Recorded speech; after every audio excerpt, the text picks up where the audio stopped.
I'm Senator Pat Fallon, a candidate for Congress in the 4th Congressional District. And we all know that we need fighters.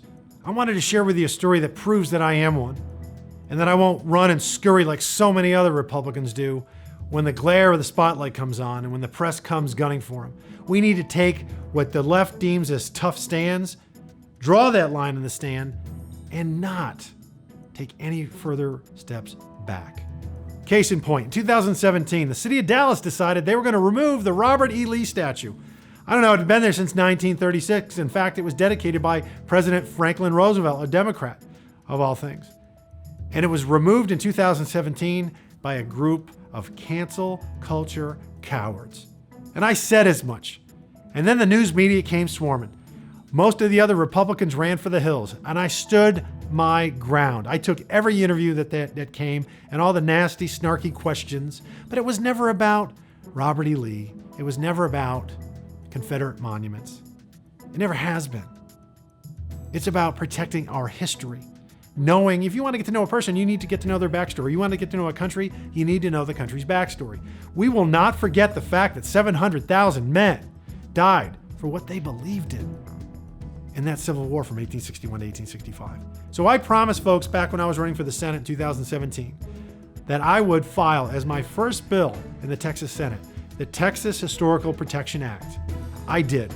It was Senate Bill 226, a very similar companion bill by my good friend, Senator Brandon Creighton, hit the Senate floor. And of the 19 Republicans that voted for it, it did pass out of the Senate.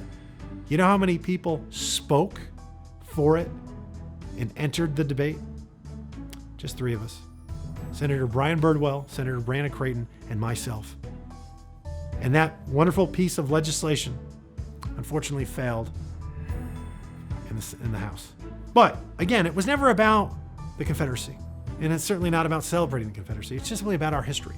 And the left isn't going to stop there. And you've seen the mob chaos that has ensued with this Black Lives Matter movement and other leftist Marxist protests over the last month.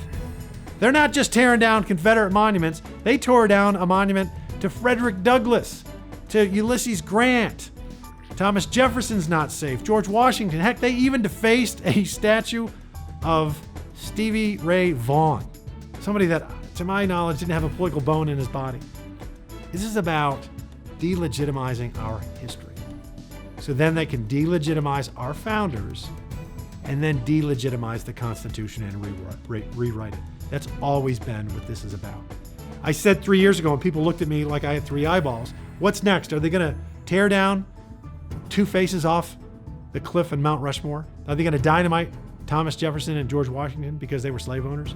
There's actually serious talk about doing that now. We're going to rename Washington, D.C.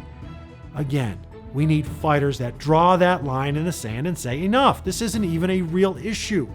If we pass this legislation, we can move on. Those statues never hurt anyone. In fact, they are tombstones to hundreds of thousands of young men in the South that fought for what they believed in. And their families simply wanted to remember them so they wouldn't die and their lives weren't in vain. We do need those fighters. My name is Pat Fallon, and I'm just what this congressional district needs. I'll fight for you, and I'll be unapologetic about the shared conservative values and priorities and principles and virtues that we hold dear. I would be humbled and honored to have your support and your vote in Sulphur Springs on August 8th. God bless you, and God bless Texas. I'm Pat Fallon, and I approve this message.